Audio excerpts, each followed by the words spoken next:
Hey guys, it's Shminance. My name's Adam. This is the podcast where we try not to take finance too seriously. With me, as always, is the guru of all things great here at Consensus Financial, Nick Rossolillo. Hello, Adam. How are you doing? Oh man, I'm good. How about you, buddy? Energy level is coming back after good. dinner. Good. Yeah. You gotta get out of that dip. Hey, so today you surprised me. You came in and you said, "I've got an idea for a topic for us to discuss on the podcast." I said, "What? I thought I did that." And lo and behold, you have a really interesting topic for us today, and that is the Internet of Things. The Internet of Things. It's a buzzy term. A lot of people probably heard it, but if you haven't heard it, go ahead, Nick. Can you give me what does that mean? The Internet of Things. Internet all over the world is becoming faster. It's becoming more affordable, and so now the internet is moving beyond just connecting people with people, and it's now connecting people with things and things to other things. So basically, any device that has an on switch is getting a device inserted into it that can connect it to the internet. So a good example for me right now, I'm sitting at this table. I have my phone connected to the internet. Yes. And my phone is connected to my smartwatch, which I use to track how many steps I take and how far I run and all those things. That's right. That would be the Internet of Things in real life here. That would be the Internet of Things in real life. Appliances like your fridge or your washer or dryer, right. Even light bulbs. You could set a time for it to turn on and off all by itself if you wanted to. So like the smart house is becoming a thing. Right. Basically everything in your house you can control remotely. Probably even more exciting for a lot of businesses is the Internet of Things in actual business. So the airplane that has its engines connected so that they can be monitored constantly and in real time. Municipalities having traffic lights connected and becoming smarter to predict traffic and make traffic more efficient. Oil rigs getting monitored remotely to be more efficient. All this stuff is getting connected, and it's really taking off, and it's becoming that buzzword that talked about. Even here in beautiful Spokane, Washington, we have a number of manufacturers now who are using high-end robotics, and the robots are talking to each other, telling each other where they are in the process. So their connectivity is what makes it possible for them to work through some very complex processes that were used to take a lot of people, right? And now they're able to do it just like that, much more efficient, and the result is a lower cost for the goods that we're purchasing. And so I think in the years to come, it'll really reshape the world that we live in. We'll see that concept of a smart world start to take effect. I don't know. I don't know what it looks like. It seems a little like we're right now as a society, we're kind of dealing already with this. The idea of big data and it being dangerous to some extent. You know, we have the NSA and all these different WikiLeaks and things are going on where our data is getting out, and we're a little worried about that. People are hacking.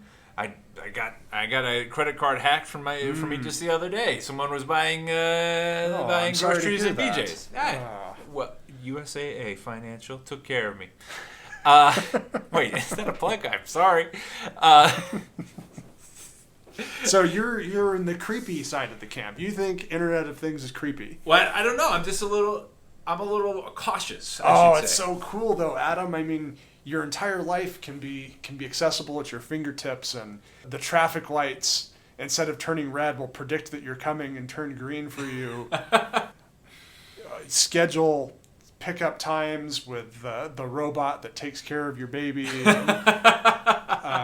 Well, seriously, you think about. I just made all that up. I don't know what that is. Well, no, Rosie will be my nanny before it's all said and done. There's a really old cartoon reference for you. But you think about, like, for example, one of the big things in the Internet of Things right now is making it possible for us to have self-driving cars. Those wouldn't be possible if the Internet of Things didn't exist. If cars couldn't connect to computers. And that's a situation where we're just kind of feeling it out. We don't know how we feel about it. We don't know what the result of all this is going to be. A lot of smart people and a lot of very wealthy companies are putting up big bets on this. Yep. So it's happening. Whether we like it or not, it is happening. It's happening. So should investors be excited about it? I don't know. So just some really quick statistics. There's almost, by the end of this year, there's going to be almost 6.5 billion connected devices worldwide. Good grief. That number balloons to 21 billion by the year 2020. Man. Huge number. Spending is also supposed to double from just shy of $1.5 trillion this year to No, you said 21 billion. 21 billion by 2020. How many human beings devices. live on the earth? Just over 7 billion. Three connected devices per person.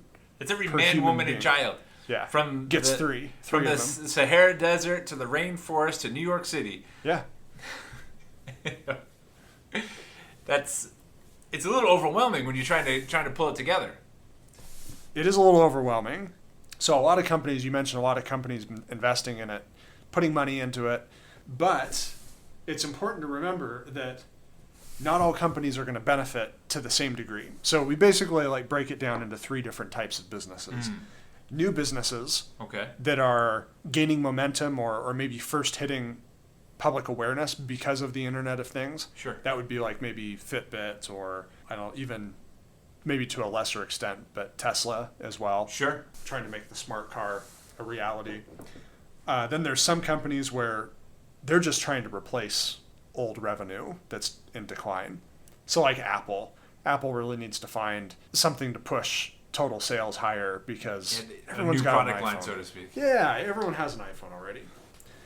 And then the third category are businesses that are using the Internet of Things to become more efficient, like you talked about earlier with robotics, replacing human beings, and it drives costs down. Or maybe Amazon doing drone delivery to houses instead of paying the FedEx guy to drop the box off on your porch and he's on his way.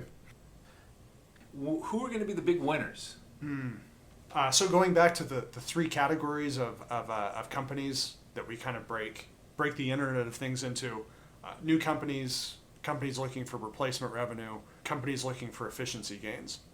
We like the first and the last sections. The first one, new companies that are using connected devices in new ways that people maybe didn't think about a couple of years ago. Sure.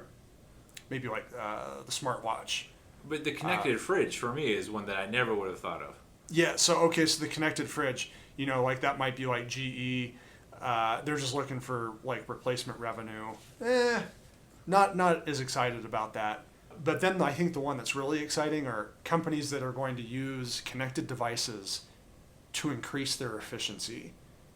They don't necessarily need new revenue, new sales, because with the Internet of Things, they might be able to decrease their cost and drive profitability that way.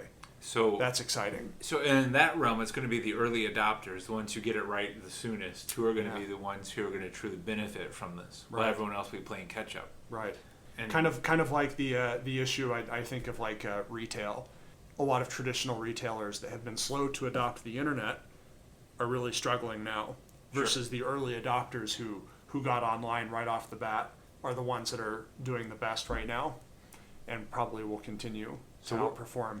So when I'm at the store, or when I'm out and about, or I'm dealing with any of these companies, when I see companies who are taking the risk and getting involved in the Internet of Things, maybe I should be taking notice and be excited, and put them down on the sheet for companies to check out. Down the line. Well, the Internet of Things. It's a big buzzy term, but Nick, I really appreciate you spending the time to walk us through that and to understand what people are talking about when they say the Internet of Things, and kind of give us an insight into where that's headed. If you are someone who is an early adopter of the Internet of Things, we'd love to hear what you are excited about, what items you're excited about. Feel free to drop us a line. Our email is in the link to the podcast, so you can shoot us an email or find us online at consinityfinancial.com. With that said, we're going to get out of here. Nick, it's good to see you, buddy. Good to see you, Adam. And you guys have a good night.